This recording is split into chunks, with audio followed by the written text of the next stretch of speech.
Yep. I've just finished sanding both the surfaces. So you can see they're nice and rough. They don't hardly reflect light anymore, and that's exactly what you want. You want to have all those little grooves in there for the epoxy to stick and thoroughly wet the surface of this material. Because it's a plastic base, it doesn't absorb any water. It doesn't absorb moisture or fluids. So you can't just, epoxy will stick to it if you press it hard enough, but more often than not, I found that these surfaces do not stick to each other when you epoxy them. The epoxy just kind of peels off. Most of if you can prepare them like this, if you really want, but you're going to be really losing a lot of the strength that you can have in your handle.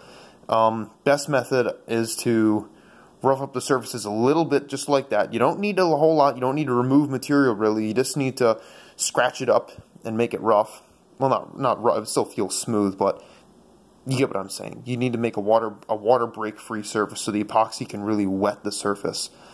You don't need to do this with cork, because cork is a natural material and it will absorb.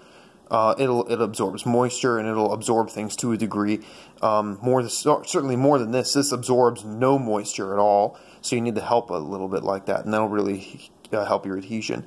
Notice that the ring has not been bored out yet, and that is a very, very critical thing. You cannot, you can, but you really should not bore the rings before doing this, because the abrasive will come off the paper and it'll go inside that hole in the center. And then when you go to put the ring onto the blank, you'll have abrasive bits in there, and you'll be scoring your blank as you slide it down or spin it on. And that's very unacceptable, especially if your blank doesn't have a clear coat on it, which, from what I understand, a lot of them don't.